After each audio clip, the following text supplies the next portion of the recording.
परमपूज्यने श्री गुरुदेव अखिल मानव समाजाला सुखाचा मार्ग सांगणारे तथागत भगवान गौतम बुद्ध, संत शिरोमणी तुकाराम महाराज, जगद्गुरु संत नामदेव महाराज, योग्यांची माऊली संत ज्ञानेश्वर महाराज, संत गाडगे महाराज, संत तुकडोजी महाराज आणि आजच्या या सप्त्याच्या पहिल्या दिवसानिमित्त कार्यक्रम आयोजित करण्यात आलाय.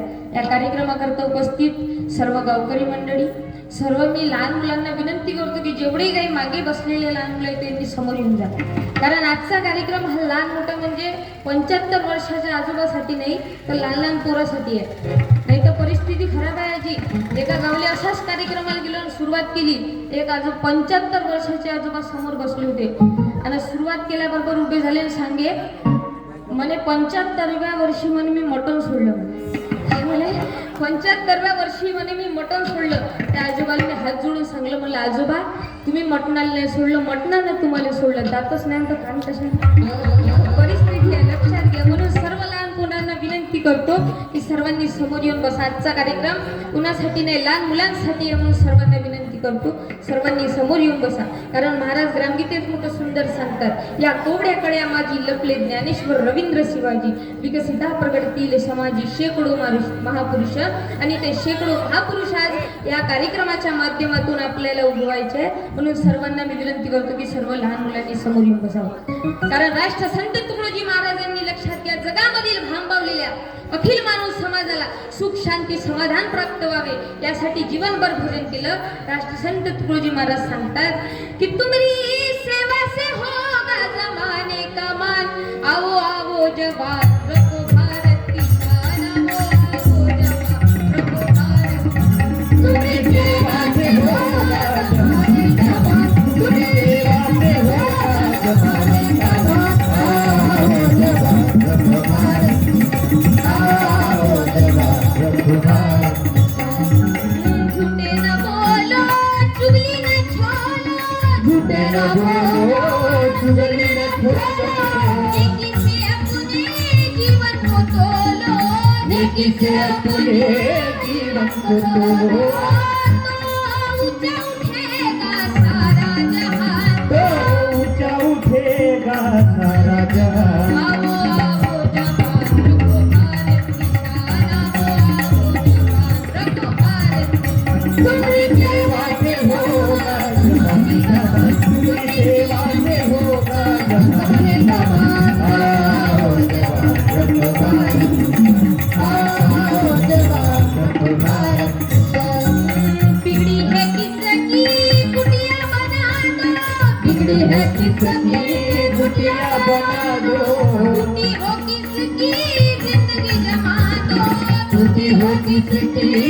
जिंदगी जमा दो, कहता है टुकड़िया मानो वरदान, कहता है टुकड़िया मानो वरदान. आओ जवान रखो भारत की शान, आओ जवान रखो भारत की शान. तुम्हारी सेवा से होगा जमाने का मान, तुम्हारी सेवा से होगा जमाने का मान, आओ जवान रखो भारत की शान, आओ जवान रखो भारत. गोपाल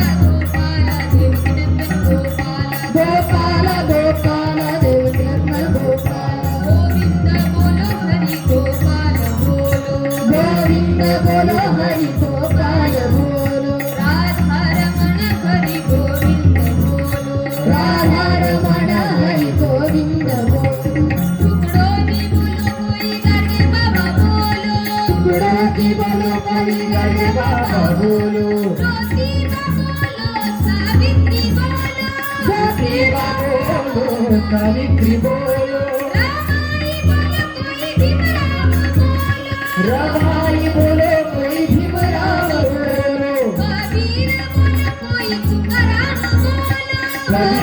बोलो कोई तुकाराम बोलो, गौतम बुद्ध बोलो कोई येशू ख्रिस्त बोलो, गोविंद बोलो हरि गोपाल बोलो, राधा रमण हरि गोविंद बोलो, गोविंद बोलो गोपाल बोलो, एवढे महत्व नाही ज्ञान ध्यान वैराग्यासही या सर्व साधनेला सफलताही सेवेनेची होत से सेवेचं वर्णन सांगताना राष्ट्रसंत तुकडोजी महाराज सांगतात की सेवा हे माणसाचं सर्वात मोठं धन आहे. कारण सेवेपुढं कोणतंही धन माणसाचं फेक आहे. कारण राष्ट्रसंत तुकडोजी महाराज ग्रामगीतेत अध्याय सेवा सामर्थ्य यामध्ये सांगतात की सेवेने अंगी सामर्थ्य येते, जे जे बोलाल ते ते घडते, हस्ते परहस्ते सर्वची होते काम तयाचे. म्हणून लक्षात घ्या, माणसाच्या जीवनात सेवा महत्वाची आहे. आणि सेवा करत असताना आजचा हा कार्यक्रम कशासाठी आहे तर या माध्यमातून लोकांच्या हातून सेवा घडली पाहिजे, यासाठी आजचा या कार्यक्रमाचं आयोजन आहे. आज पहिला दिवस आहे कार्यक्रमाचा, तरी एवढी सगळी पब्लिक आली. मी सर्वांचं धन्यवाद देतो, आयोजक मंडळीचे धन्यवाद देतो. आणि एकदा सर्वांनी आयोजक मंडळीसाठी टाळ्या वाजवून घ्या. कारण पहिला दिवस असताना एवढी गर्दी असणं साधी गोष्ट नाही. म्हणून सर्वांना मी धन्यवाद देतो. या ठिकाणी कार्यक्रमाला सुरुवात करतो. कारण सेवा माणसाच्या जीवनात महत्वाची आहे. कारण सेवा जर नसेल तर माणसाचं जीवन निरर्थक आहे. म्हणून सेवा महत्वाची आहे. कारण सेवा आणि मग सेवा करणारा माणूस कसा बोललं पाहिजे, सेवा करणारा म्हणजे सेवक, आणि त्या सेवकाचं बोलणं कसं असलं पाहिजे, सेवकाचे शब्द कसे असले पाहिजे, याचा राष्ट्रसंत तुकडोजी महाराज भजनामध्ये वर्णन करतात.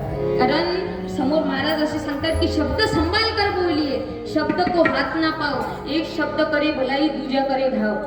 शब्द म्हणजे शब्दानीची दंगल, शब्दानीची मंगल. म्हणून शब्द हे सांभाळून बोललं पाहिजे, हे याची आपण दक्षता घेतली पाहिजे. आणि या शब्दाने आपलं उद्धार होऊ शकतो, असं राष्ट्रसंत तुकडोजी महाराज भजनाच्या पहिल्या चरणामध्ये सांगतात. की म्हणून खोटं सेवा करणाऱ्या माणसानं कसं राहिलं पाहिजे, कसं बोललं पाहिजे, कसं वागलं पाहिजे, कसं राहिलं पाहिजे, हे महाराज भजनाच्या पहिल्या चरणामध्ये सांगतात. झुटे न बोलो चुगली न छोलो, झूठे न बोलो चुगली न छोड़ो, नेकी से अपने जीवन को तोलो, नेकी से अपने जीवन को तोलो, तो ऊंचा उठेगा सारा जहान. तो ऊंचा उठेगा सारा जहां. आओ जवान रखो भारत निशाना, बोलो जवान रखो भारत निशाना. तुम्हारी सेवा से होगा जमानी जहां, तुम्हारी सेवा से होगा जमानी जहां. आओ आओ जवान, आओ जवान,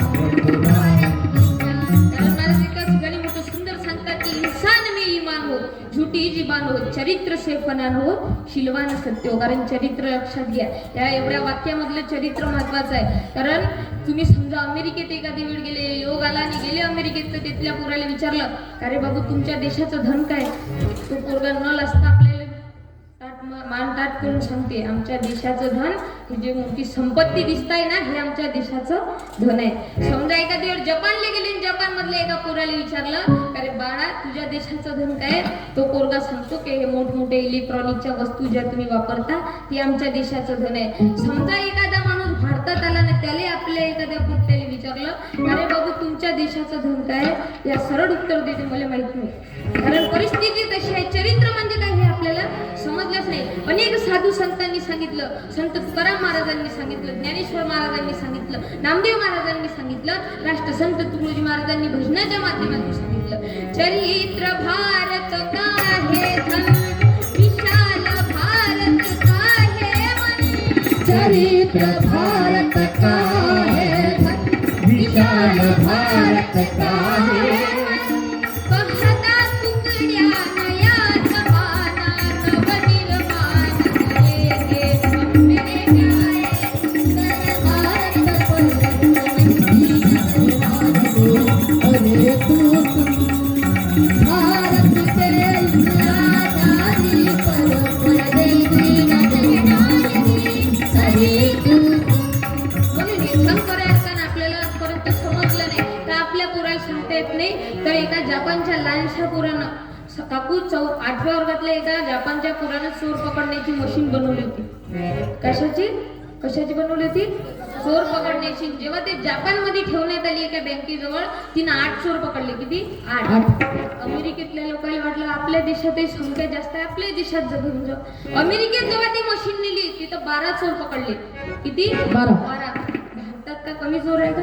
भारतातल्या लोकांनी विचार केला का आपल्या देशात घेऊन जाऊ? नाही, जास्त 15 चोर सापड. भारतात ही मशीन आली.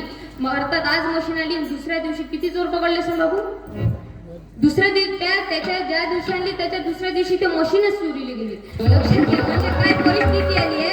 म्हणजे परिस्थिती खऱ्या अर्थानं दूर होत नाही. खऱ्या अर्थानं आपल्याला चरित्र समजलं नाही आणि चरित्र समजणं खऱ्या अर्थानं काळाची गरज आहे. आणि या चरित्राची जपवणूक करण्यासाठी प्रत्येकाला प्रत्येकासोबत कसं वागावं लागेल? प्रेमानं वागावं लागेल, चांगल्या यानं वागावं लागेल. नाही तर मग आपलं चरित्र काढून नाही चांगलं बनत. कारण चरित्र कुठून येते? संस्कारातून येते. संस्कार कुठून येते? तुमच्या आमच्या मधून येते. आणि तुमच्या आमचे आपण कुठं राहतो? घरात राहतो. घरातून जसे संस्कार निघते तसे पोरं तयार होते. म्हणून आपल्या आईच्या हाती, आपल्या वडिलांच्या हाती आपल्या पोराचं सूत्र आहे. समजा आता एवढ्या बाया आजच्या या महिला मंडळी एवढ्या कार्यक्रमात आल्या आणि समजा हे जर आता ते एवढ्या झाल्या एखादी वेळ आराधनाचा कार्यक्रम ठेवा, टोपलं भर भात जिरं होते पण याच्यापेक्षा डबलीनं बाहेर होते. अशी परिस्थिती आहे का? तू लक्षात घ्या. म्हणून आजच्या या कार्यक्रमाकरता जेवढ्या महिला आल्या तेवढ्यासाठी एकदा जोरदार टाळ्या वाजवून द्या. म्हणून खऱ्या अर्थाने ही काळाची गरज आहे. आणि म्हणून आजच्या या कार्यक्रमाचा लाभ घेण्यासाठी सगळ्यांचा धन्यवाद देतो. काय? चरित्र खऱ्या अर्थानं महत्वाचं आहे. आणि जोपर्यंत आपले संस्कार योग्य राहत नाही तोपर्यंत काही चरित्र बनत नाही. आणि चरित्र बनण्यासाठी प्रत्येकासोबत चांगलं वागावं लागेल. कुणाची चुकली चहाडी वाईट कामं करण्यात आपला वेळ वाया गेला नाही पाहिजे. आपला वेळ सत्कर्मात गेला पाहिजे, कीर्तन भजनात गेला पाहिजे, चांगल्या कामात गेला पाहिजे. महाराजांनी त्याच्या पुरावा सांगितलाय. समय को मत गवा भाई, समय अनमोल होता है. समय को मत गवा भाई, समय अनमोल होता है. समय अनमोल होता है. म्हणून खऱ्या अर्थाने ती वेळ आपल्याला समजली पाहिजे. कारण एक वेळ निघून गेलेली वेळ पुन्हा नाही येत. नाही, आज कोरोनाचा काळ सुरू आहे. सगळ्यांची परिस्थिती माहित आहे. आज परिस्थिती एवढी खतरनाक आली आहे काकू का श्रीमंत लोक गरीब लोकांना मजुरी देत नाही. आजोबा, श्रीमंत लोक गरीब लोकांना मजुरी देत नाही. पण त्याच्यापेक्षा महत्वाचं आहे का मजूर नेटानं काम करत नाही. खेड्यापाड्यात आता तुमच्यासारख्या बाया निंदाले जाते काकू. निंदाले गेल्यावर याचं निंदणं सुरू होते. आणि निंदता का एखादी बाई समोर गेली तर माणसाला बादच काटे उठते. हे दुसरं काही करत नाही. हातात खडा फेकते, पकडते, तिला फेकून मारते. सांगते सगळं अजच नेशील तू उद्यासाठी का ठेवशील. लक्षात घ्या परिस्थिती काय आली आहे. पण हे सगळ्यांना सोडून आज आपल्याला सगळ्यांना पकडून सगळ्यांचा हात पकडून आपल्याला सोबत चालाय. महाराजांनी ते सांगितलंय की मिलके रहो धनी सारे किसान, मिलके रहो धनी सारे किसान. आओ जवान रखो भारत किसान, आओ जवान रखो भारत किसान. तुम्ही हाती हो जवानी जवान, तुम्ही हाती हो जवानी जवान. आओ जवान रखो भारत किसान, आओ जवान रखो भारत किसान. कार्यक्रम कशासाठी तर संतांचे विचार आपल्या डोक्यावर नाही तर डोक्यात गेले पाहिजे. त्यासाठी आजचा हा कार्यक्रम आहे. नाही तर आज परिस्थिती एवढी खराब आली आहे दादा. आज लोक हजारो किलोमीटर तीर्थाची मंदिरे बांधतात. हजारो किलोमीटरवर तीर्थाची मंदिरे बांधत आहे, धर्मशाळा बांधत आहे, लाखो करोडोचे दान करतायत. पण एखाद्या आपल्या गावातली समजा शाळा पडली असेल तर ती शाळा कोणी उचलून देत नाही. गावात समजा एखाद्या गरीबाची झोपडी पडली असेल तर ती मात्र कोणी उचलून देत नाही. सांगा परिस्थिती काय आहे. लाखो करोडोचे दान करतात, धर्मशाळा बांधतात, आश्रम बांधतात, पण गावातल्या गरीबाची झोपडी पडून देत नाही. सांगा काही अर्थ आहे का या दानाला? मग लक्षात ठेवा खरं दान काय आहे तर त्याचा पुरावा सुद्धा महाराज आपल्या भजनाच्या माध्यमातून देतात. अरे रिकामा कशाला फिरत, अरे रिकामा कशाला फिरत, तुझ गावात नाही कथीत, तुझ गावात नाही कथीत. अरे रिकामा कशाला फिरत, अरे रिकामा कशाला फिरत, तुझ गावात नाही कथीत, तुझ गावात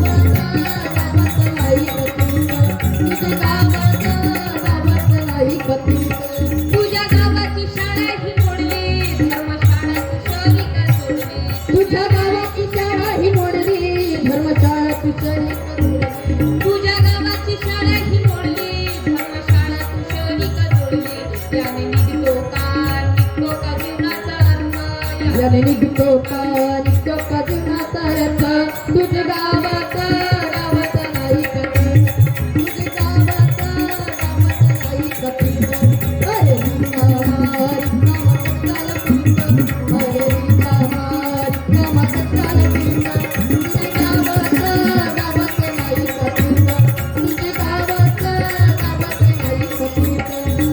खरं तीर्थ काय हे आपल्याला लक्षात आलं पाहिजे. जोपर्यंत आपला गाव आदर्श होत नाही, जोपर्यंत गावातला प्रत्येक नागरिक सुखी होत नाही, तोपर्यंत काही आपलं तीर्थ चांगलं होऊ शकत नाही. म्हणून खऱ्या अर्थाने हे विचार आज तुम्हाला सगळ्यांना समजले पाहिजे आणि ते विचार समजले पाहिजे, यासाठी या कार्यक्रमाचं आयोजन आहे. आणि आजचा या पहिला दिवस आहे आणि मला बोलण्याची संधी दिली, मी आयोजक मंडळीचे धन्यवाद देतो. कारण आज राष्ट्रसंत तुकडोजी महाराजांची जी पावनभूमी आहे गुरुकुंज मोजरी, तिथून आम्ही सगळे लोक आलो. कशासाठी?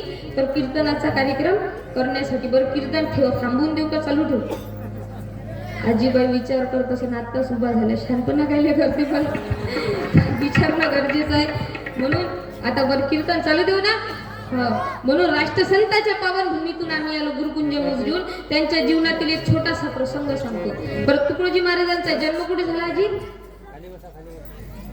तुकडोजी महाराजांचा जन्म झाला यावली. यावली या गावी त्यांचा जन्म झाला. आणि एक दिवस तुकडोजी महाराजांचं लहानपणीचं नाव होतं माणिक, त्यांच्या आईचं नाव होतं मंजुळा माता. एक दिवस मंजुळा माताला कुठं शेतात जायला खूप उशीर झाला होता आणि मंजुळा माताने माणिकला हाक दिले, म्हणे बाळ माणिक, मला शेतात जायला थोडासा उशीर झालाय, घरचे देव धुशील ग. माणिकला कशाच्या खुशी होते. माणिक म्हणे आई तू शेतात जा, मी घरचे सगळे देव धुवून ठेवतो. आई निश्चितपणे शेतात गेली आणि आता माणिकले विचार पडला, आजपर्यंत तर देव धुतले नाही ना, आता धुवायचे तर धुवायचे कसे? तो देवाजवळ जाऊन बसला आणि त्याने विचार केला, बालटी घ्या, बालटीले दोर बांधा, विहिरीवर न्या, 2-4 बुचकाळा मिळून पाणी आणा आणि इथं घरी आणा, देव धुवा. त्याला पहिलं खूप कठीण काम वाटलं. त्याने एका बालटीत देव गोळा केले, त्याला दोर बांधला, विहिरीवर नेले, 2-4 बुचकाळ्या मारल्या आणि देव घरी आणले. देव देवघरात ठेवले, देवाची पूजा केली, अर्चना केली, त्याला फुल वाहिली, अगरबत्ती वाहिली, सर्व नीटनेटकी पूजा केली. पण आजकालच्या बायासारखी मंजुळा माता शिकून नव्हती. पण ज्यावेळी मंजुळा माता घरी वापस आली, देव पाहिले, तर मंजुळा माताला विचार पडला, म्हणजे बाळ माणिक, देवाची संख्या तर खूप कमी दिसते रे. माणिक म्हणे आई देव तर व्यवस्थित आहे, म्हणजे देव तर मी बरोबर धुतले आणि बरोबर ठेवले.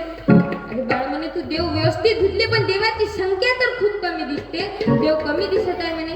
तेव्हा माणिकने उत्तर दिलं, म्हणे आई आंघोळ करायसाठी विहिरीवर सर्वच देव आले होते, ज्याले पाण्यात राहायचं होतं ते पाण्यात राहिले, ज्याले घरी यायचं होतं ते घरी आले.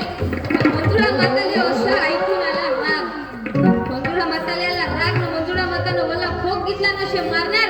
तर तुकडोजी महाराजांनी माणिकनी सांगितलं, म्हणे थांब आई, तू दगडात देव शोधतो पण मी लोकांना माणसामध्ये देव दाखवणार आहे. दगडाचा देव त्याला वडलाच ठेव, दगडाचा देव त्याला वडलाच ठेव, चांदीचा देव त्याला चोराचं ठेव, चांदीचा देव त्याला चोराचं ठेव, लाकडाचा देव त्याला अग्नीचं ठेव, लाकडाचा देव त्याला अग्नीचं ठेव. आजी समोरचं सांगू का? आपल्यासाठी तर याच्यापेक्षा मोठा देव आहे. बिस्किटचा देव त्याला लहान चोराचं ठेव, बिस्किटचा देव त्याला लहान चोराचं ठेव, हरण्याचा देव त्याला घोटणाऱ्याचं ठेव, हरण्याचा देव त्याला घोटणाऱ्याचं ठेव, देशी दारूचा देव त्याला पोलिसाचं ठेव. देशी दारूचा देव त्याला पोलिसाचं ठेव. आजी विचारात पडली असेल का यानं कोण्या संतांचा अभंग बोलला? आजी आजच्या पोरायले संतांचा अभंग कमी आवडते तर राव सलमान खानचा दबंगच जास्त आवडते. लक्षात घ्या मित्रांनो, तर देव तुम्हाला तिथे भेटणार नाही, कारण खरा देव काय हे समाजात कुणाला आपल्या मुलांना समजलं नाही. आणि देव तर दूरचीच गोष्ट, पण स्वतःला जन्म देणारे आई वडील सुद्धा समाजात कुणाला कळले नाही. पण लक्षात घ्या, ज्याला कळली आई त्यालाच कळली रखुमाई आणि ज्याला कळले बाबा त्यालाच कळला विठोबा. नाहीतर कितीही विठ्ठल रुक्मिणीची पूजा केली आणि घरचे विठ्ठल रखुमाई जर आपले असे पडले असेल, त्यांना जर 2 वेळेचं अन्न जर भेटत नसेल तर तुमच्या पूजेला अर्थ राहणार नाही. लक्षात ठेवा, अनंत राऊत त्यांच्या कवितेतून आपल्या आई वडिलांचं वर्णन सुंदर करतात. फक्त बरं वाटलं ताळी वाजवू जा. ते सांगतात की कुणाला डोळे झाकताच सुंदरा दिसते, कुणाला डोळे झाकताच सुंदरा दिसते, कुणाला रंभा वसुंधरा उर्वशी दिसते, नव नाटकी जगासन जाणो काय काय दिसते, पण मी डोळे झाकताच मला राबणारी माया दिसते. माया माईचं संस्कारिक ज्ञान बघत गेलो, माया माईचं संसारिक ज्ञान बघत गेलो, त्यानं मनाचा अहंकार पुसत गेला आणि सतत चालणाऱ्या मा बापाच्या पायाच्या भेगाईत मला यशाचा मार्ग दिसत गेला. गदगदून हसताना मटकन डोळेवले करणारी माय, दुःखाचा डोंगर पेलताना सुखाचा झरा तिनंच निर्माण करावा आणि आखूड पॅन स्लीपर चप्पल घालून जग जिंकल्याचा अभिमान मा बापानच बाळगावा. सारेगमप भूपाडी भैरवी कशाला म्हणतात नाही माहित आमच्या आईला. सारेगमप भूपाडी भैरवी कशाला म्हणतात हे नाम नाही माहित आमच्या आईला, पण तिने गायलेल्या प्रत्येक रागात आम्हाला झोपवण्याची ताकद आहे. भगवद्गीतेचा आणि मामाईचा तर कधी संबंधच आला नाही, पण कर्मण्यवादिका रस्ते हा श्लोक ती दररोज जगते. आणि कोण म्हणते माणूस नशिबाच्या मागं लागते, मा बाप सकाळी उठण्यापासून नशीब बदलवण्यासाठी जगते आणि हे बावळट नशीब रोज त्याच्याच मागं लागते.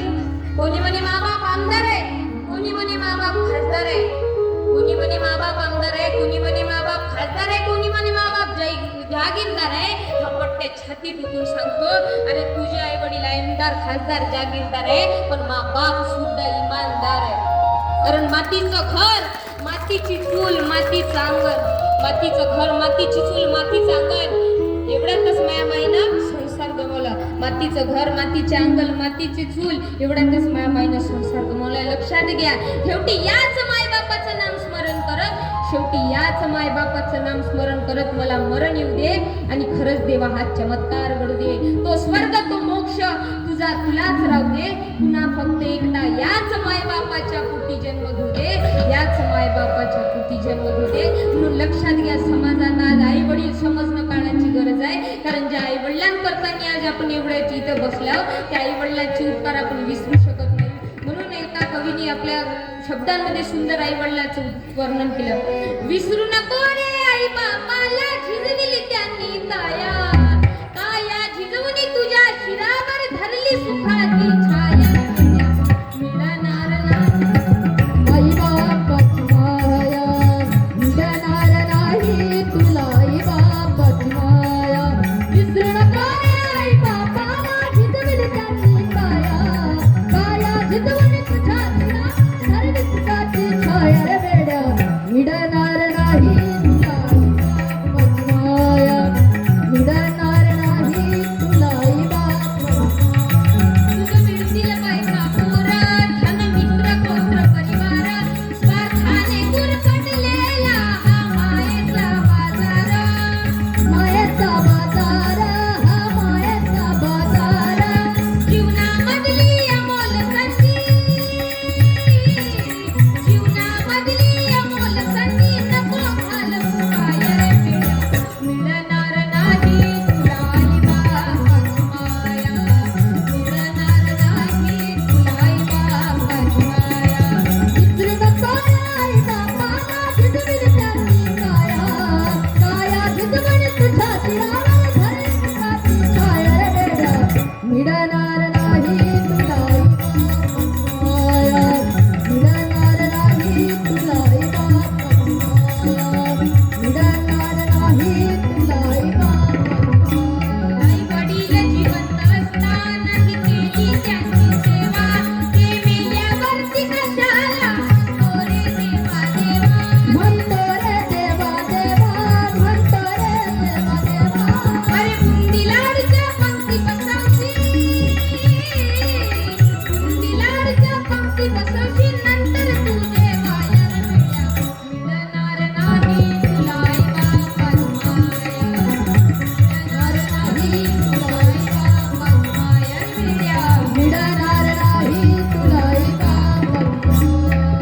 म्हणून खऱ्या अर्थाने ते आई वडील आज आपल्याला समजणं गरजेचं आहे आणि ते आई वडील आज आपल्या सर्व मुलांना समजलं पाहिजे. म्हणून आज हे सगळे विद्यार्थी आज कार्यक्रमात बसले आहे. मुलांचं धन्यवाद देतो.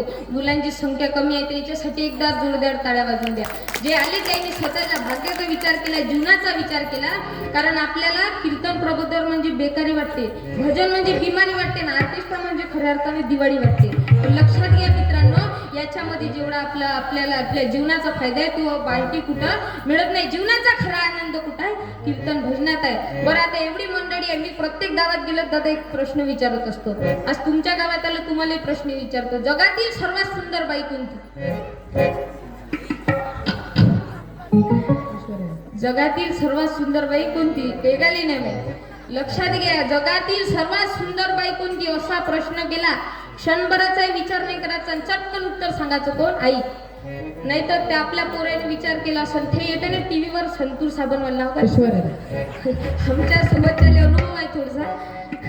ते ऐश्वर्या राय येते संतूर साबणवाली काय सांगते ते, मेरी उमर से मेरी त्वचा का पता ही नाही चलता. तर कसा पता चालन माय, तुझ्या घरी भांडे घासाले नवकर, कपडे धुवाले नवकर, ते बूट पॉलिश करून द्यायले नवकर, ते स्वयंपाक करायला नवकर, प्रत्येक गोष्टी तुझ्या घरी नवकर आहे. एखाद्या शेतकरी माणसाच्या घरी 2 दिवस येऊन पाय, धुणं करून पाय, कपडे धुवून पाय, स्वयंपाक रांधून पाय, 2 संज वावरात जाऊन पाय, मग बरोबर तिच्या उमरचा पता लागते. ते खूपड कोंडी तेथून शिकवते आली आणि पैताळ कोणते कोणते आपले तिच्या मागं लागते.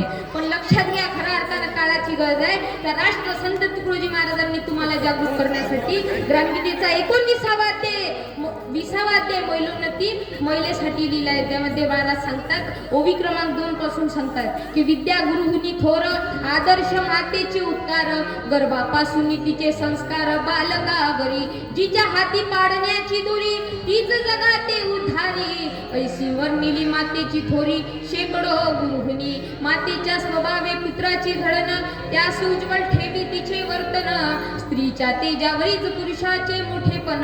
ऐसे आहे, ही खरी स्त्रीची ताकद आज आपल्याला समजली पाहिजे. कारण राष्ट्रसंत तुकडोजी महाराजांनी 20वा अध्याय पूर्ण महिलेसाठी अर्पण केलाय. आणि महाराज एका ठिकाणी असं सुद्धा म्हणतात की महिलेविषयी एक गीत महाराजांनी सांगितलंय, बसलीस अशी का सप्त भगिनी, ललकारी तू हिंद भूमीची नारी, तू हिंद भूमीची नारी, काखेसी अबला मनमोनी, दुर्बल काही न झुकारी, तू हिंद भूमीची नारी, तू हिंद भूमीची नारी.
महाराजांनी महिलेविषयी सांगताना लावती बरकीत महाराज सुंदर सांगतात की नारी नहीं अबला ये, इसे क्यों किया बदनाम है, मौका नहीं तूने दिया देखा न उसका काम है, आदर्श देवी मांग न कर तू शक्ति उससे मांगता, यह भी समय आएगा कि अबला को सबल जग जानता. ही महिलेची ताकद महाराजांनी ग्रामगीतेत सांगितली आहे. म्हणून आज आपली आई आज खऱ्या अर्थानं सक्षम झाली पाहिजे. नाही तर आज लोक म्हणते आता शिवाजी महाराजांची जयंती येऊन गेली, किती तारखेला येतील बाबू? 19 फेब्रुवारी. ज्याने उत्तर दिलं त्याच्यासाठी जोरदार टाळ्या वाजून द्या. कारण काळाची गरज आहे. आज आपल्या कार्यक्रमाच्या एखादी वेळ समजा आम्ही कार्यक्रमाला गेलो तर लोक आमच्या आदरणीय दादांजवळ येते आणि विचारते, म्हणते आमचे पोरं शिवाजी महाराज घडत नाही. म्हणते काय म्हणते, आमचे पोरं शिवाजी महाराज घडत नाही. आता शिवाजी महाराज घडत नाही याच्या मागचं मेन कारण आहे की आपले आई वडील जिजामाता बनत नाही आणि शहाजीराजे बनत नाही. मग तेव्हा शिवाजी महाराज पैदा होईल. कारण त्याच्या मागचं कारण असं आहे की आपली आई डिलिव्हरीच्या टाइमले तारक मेहता का उलटा चष्मा पाहिजे आणि कुठला पप्पू पोपटलाल सारखं पैदा होतं. आपली आई डिलिव्हरीच्या टाइमले सैराट पाहिजे ते पोट्ट झिंगाट पैदा होते. लक्षात घ्या, काळाची परिस्थिती आहे. एका महिन्यात डिलिव्हरीच्या टाइमपर्यंत का शोले पिक्चर पाहिला आणि त्या मोठ्यानं पैदा झाल्याबरोबर मला विचारलं म्हणे मा कितने आदमी थे पापा को काही देना सावध रहना क्योंकि तुम्हारा दुश्मन आ गया. म्हणजे सांगा परिस्थिती कशी आहे. मग सांगा कसा शिवाजी जन्माला येईल. एका बाईनं काकू एका बाईने विचारलं आमच्या घरा शेजारी तिला गर्भ होता आणि तिला काही दिवसांपूर्वी नव्हतं तिले एका पोरीने विचारलं म्हणे ताई तुला काय करावं असं वाटते. म्हणे लय दिवस झाले म्हणे पिंट्या जवळची गुपचूप नाही खाल्ली म्हणे तुम्हाला पहिले गुपचूप खाऊशा वाटते म्हणे आणि चुलीची राकट खाऊशा वाटते म्हणे म्हणून आपले पोट्टे पैदा झाल्यावर भीतीचा चुना काढून तंबाखू घेते ही परिस्थिती आहे. पण त्या जिजामाताला एका बाईने विचारलं म्हणे जिजामाता तुम्हाला काय करावं असं वाटते. त्या जिजामाताने मोठं सुंदर उत्तर दिला म्हणे मला घोड्यावर बसून जे शेतकऱ्यावर अन्याय करतात त्यांची मान छाटूशी वाटते. म्हणून छत्रपती शिवाजी महाराज जन्माला आले त्या जिजामातेची एक नावान काढी दिलं म्हणून ते जिजामाता आज आपल्याला कळली पाहिजे. ते शिवाजी महाराज आज आपल्याला कळले पाहिजे. शिवाजी महाराजांविषयी एक सुंदर गीत आहे. दैवत छत्रपती आमचे दैवत छत्रपती दैवत छत्रपती आमचे दैवत छत्रपती शिवनेरीवर शिव जन्मला राजांचा अधिपती शिवनेरीवर शिव जन्मला राजांचा अधिपती दैवत छत्रपती आमचे दैवत छत्रपती दैवत छत्रपती आमचे दैवत छत्रपती स्वराज्य स्थापनेसाठी ज्यांनी केलं एक होताची स्वराज्य स्थापण्यासाठी ज्यांनी केलं एक होताची घेऊन भगवतो हाती स्वराज्य स्थापनेसाठी घेऊन भगवतो हाती स्वराज्य स्थापण्यासाठी आई जिजाई आई भवानी आशीर्वाद हो पाठी आई जिजाई आई भवानी आशीर्वाद हो पाठी आई आशीर्वाद हो पाठी दैवत छत्रपती आमचे दैवत छत्रपती दैवत छत्रपती आमचे दैवत छत्रपती दैवत छत्रपती आमचे दैवत छत्रपती राष्ट्रसंत तुकडोजी महाराज शिवाजी महाराजांचं वर्णन करताना सुंदर सांगतात की श्री छत्रपती शिवराय हे तरुणास सांगुनी लोकले विसरू नको कधी मायबू हे धर्म वर्म हे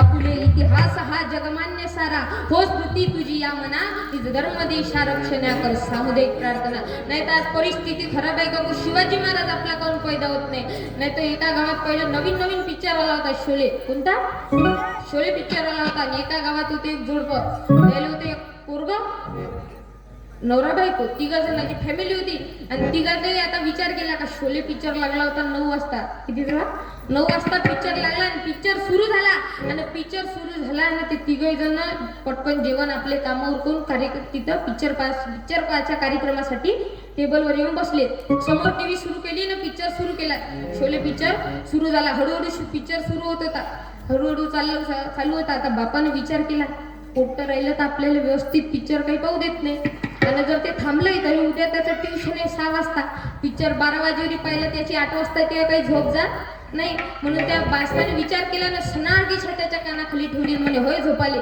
तर पोराल्याला राग पोरवाने मनातल्या मनात म्हणे याचा बदला तर मी घेईनच म्हणे आणि पोराने विचार करून कसं तरी ते झोपायला गेलं आणि ते होतं कलियुगातलं पोरग कुठलं कलियुगात 2000च्या नंतरचं पोरग त्याने एवढा विचार केला ब्लँकेट पांघरलं डिवायडर काढलं त्याला 2 छद्र पाडून त्याच्यातून पिक्चर पाहून राहिलो होतं. विचार करा काय परिस्थिती आहे. त्या 2 छद्रातून पिक्चर पाहून राहिलं होतं. अर्धा पिक्चर झाला पूर्ण पिक्चर झाला तो मग बसंतीचा सीन आला.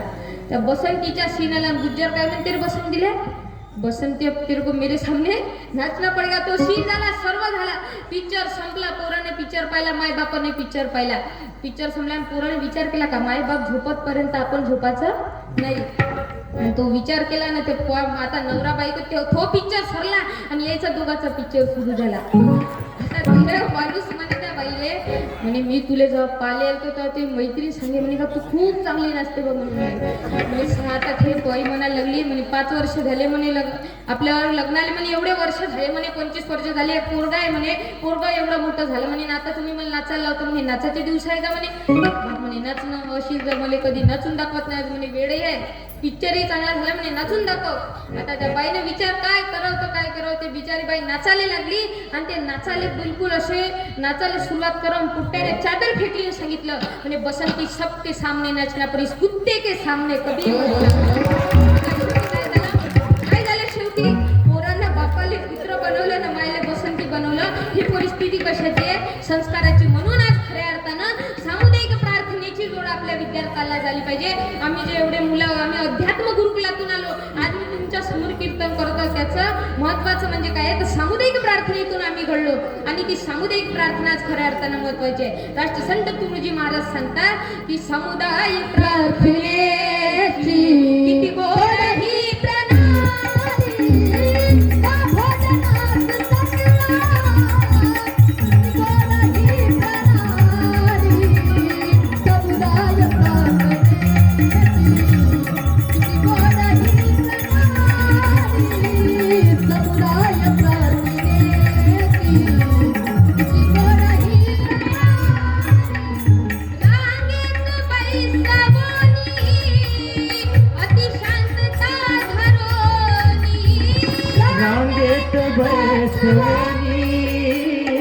अति शांतता धरून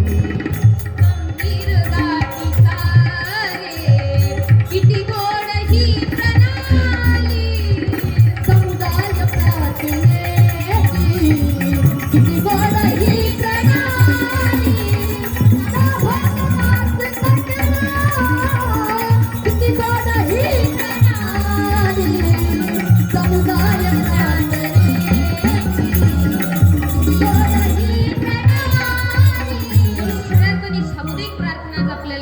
पाहिजे. महाराज रामगीतेत सांगतात की प्रार्थना मानव्य शिक्षणाची शाळा, ग्राम संस्कृतीचा मुख्य जिवाडा, भेद कल्पना जाती रसातळा. या प्रार्थनेच्या मुशी माझी ही प्रार्थना आज आपल्याला समजली पाहिजे. बरं मग प्रार्थनेतून काय निर्माण होते तर खरी संघटना निर्माण होते. कारण राष्ट्रसंत तुकडोजी महाराजांनी ग्रामगीतेत अध्याय लिहिलाय संघटन शक्ती. त्यात ते सांगतात की हत्तीशी आवरी गवती दोर, मुंग्या ही सर्पासी करती जर्जर, व्याघ्र सिंहासी फारती हुशार, रान कुत्रे संघटोनी. संघटनेचं महत्व महाराज सांगतात. कारण संघटना खऱ्या अर्थानं महत्वाची आहे आणि प्रार्थनेतून ती बलशाली संघटना निर्माण होते. नाही तर बायाची संघटना निर्माण होते. दादा आता जानेवारी महिना निघून गेला. काय असते जानेवारी महिन्यात बायाचं?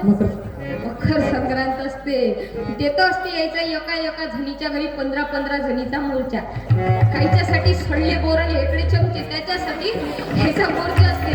मी दादा लहानपणी गेलो होतो, सोबत मी लहानपणी गेलो आणि तिथं गेल्यावर यायचा कार्यक्रम सुरू असते. घेणं ते नाही घेणं म्हणे माझी सासू आहे म्हणून म्हणे घेणं काही होत नाही. ह्या बाईनं मोठ्या हिमतीने एका बाईनं उकानं घेतलं. म्हणे मी होती माडीवर आणि ऊन पडली म्हणे माझ्या साडीवर. काय म्हणे आजी? मी होती म्हणे माडीवर ना ऊन पडली म्हणे माझ्या साडीवर. माझ्या रावानं साडी आणली म्हणे भाजीपाल्याच्या गाडीवर. काहीच नाही. दुसरी तिच्यापेक्षा खतरनाक होती. तिनं सांगितलं ते इंग्लिशची टीचर होती. ते म्हणे इंग्लिश मध्ये आईला म्हणतात म्हणे मदर आणि बाबाला म्हणतात म्हणे फादर. काय म्हणे? इंग्लिश मध्ये आईला म्हणतात म्हणे मदर आणि बाबाला म्हणतात म्हणे फादर. काय सांगू बाई म्हणे माझा नवरा करते म्हणे म्हणतात भादर. दुसरीच बाई होती, तिसरी तिच्यापेक्षा खतरनाक होती. ते सांगे तिच्या घरी होतं केळीचं झाड आणि तिने त्या केळीच्या उदाहरणावरून लक्षात घेतलं. ते म्हणे केळीचं पान टरटर फाटे. कसं फाटे? केळीचं पान टरटर फाटे ना म्हणे रावाचं नाव घेता म्हणे मला लाज वाटे. आता यात 3 तर अशाच होत्या पण चौथी डेंजर होती. चौथीच्याच घरी हा सगळा कार्यक्रम होता आणि चौथीनं उकान घेतलं आणि ते म्हणे चांदीच्या ताटात साखरेचे गडे, चांदीच्या ताटात साखरेचे गडे आणि रावाचं नाव घेता म्हणे मला लागली परसा गडे. म्हणून आज खऱ्या अर्थानं या महिलांच्या हातामध्ये असं हे करण्यापेक्षा तुम्ही उकाने घेण्यापेक्षा ग्रामगीतेतली एखादी ओवी घ्या. संत तुकारामांचा एक अभंग म्हणा, संत नामदेवांचा एक अभंग म्हणा. त्या संतांचे विचार आज तुम्हाला आम्हाला वाटण्याची गरज आहे. कारण घुसरकर महाराज ग्रामगीतेचा प्रचाराविषयी एक सुंदर गीत त्यांनी सादर केला. घर घर में जाएंगे सबको जगाएंगे, राष्ट्र संत जी का संदेश सुनाएंगे, ग्रामगीता से बने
नावच घे म्हणत होता.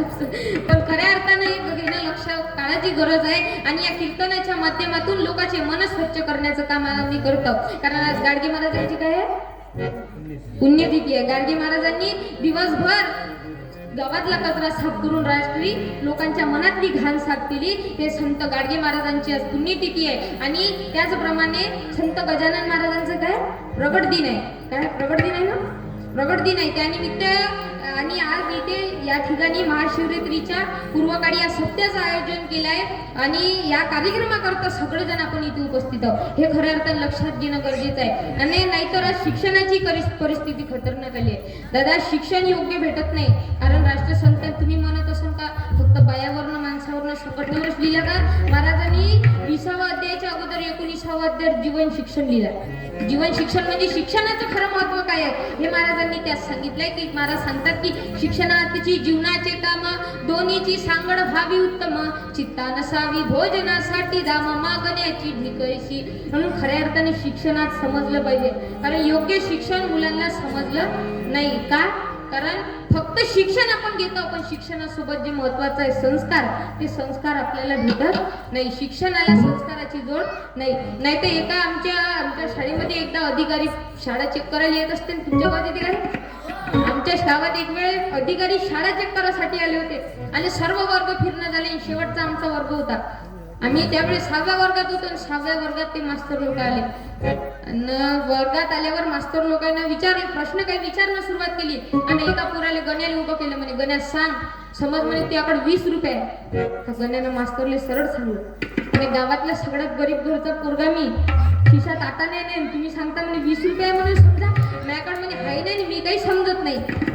मास्तर म्हणे अबे लेका तू समज ना, तुला समजाली का काही चाललं का? तो म्हणे हाय नाही, माझ्याकडे 20 रुपये आहे नाही, मी काही समजत नाही. शेवटी त्या अधिकाऱ्याला राग आला आणि त्यानं सांगलं म्हणे समज ना त्या बापाच्या घरचं काही चाललं का?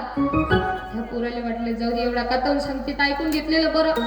त्यानं ऐकून घेतलं आणि तो म्हणे बरं म्हणे समजतो म्हणे माझ्याकडे 20 रुपये आहे. आणि मग त्या अधिकाऱ्याने प्रश्न केला म्हणे त्याकडे 20 रुपये आहे आणि त्याच्यातले 5 रुपये जर तू त्या साईडच्या बेंचवाल्याला दिलं त्याकडे किती उरले?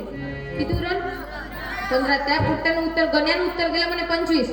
मास्तरनं विचारलं म्हणे का बे तुझ्याकडे 20 रुपये आणि 5 रुपये दिले तर 25 उरल का? म्हणे सर समजेल तुमच्या बापाच्या घरचं काही चाललं का? म्हणे परिस्थिती कशी आली आहे. योग्य संस्कार जर दिले नाही, शिक्षण जर दिलं नाही तर अशी परिस्थिती आहे. म्हणून लक्षात घ्या त्या ज्योतिबा फुलेंनी एवढं समाजासाठी कार्य केलं. त्यांनी जर एवढी तळमळ घेतली नसती तर आज सगळ्यांना शिक्षणाचा समान अधिकार मिळाला नसता. तुमच्या महिला आज या ठिकाणी बसले त्याच्या मागचं कारण ती सावित्रीबाई आहे. त्या सावित्रीबाईनं जर अंगावर ते गोटे घेतले नसते, शेण घेतलं नसतं तर तुम्ही महिला इथे बसायच्या अधिकारी नसत्या. आणि तू आज महिला इथे बसल्या आहेत, मोठमोठ्या पदावर आज महिला गेल्या आहेत. त्याचं कारण काय?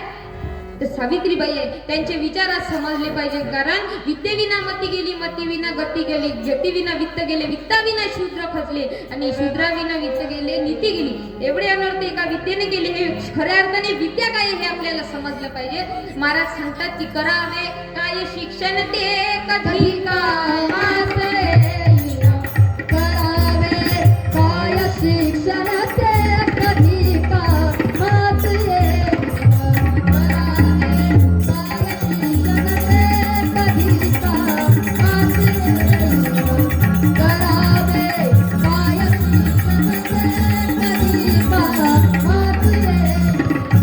पुस्तके पाठ करून या लाभू अंती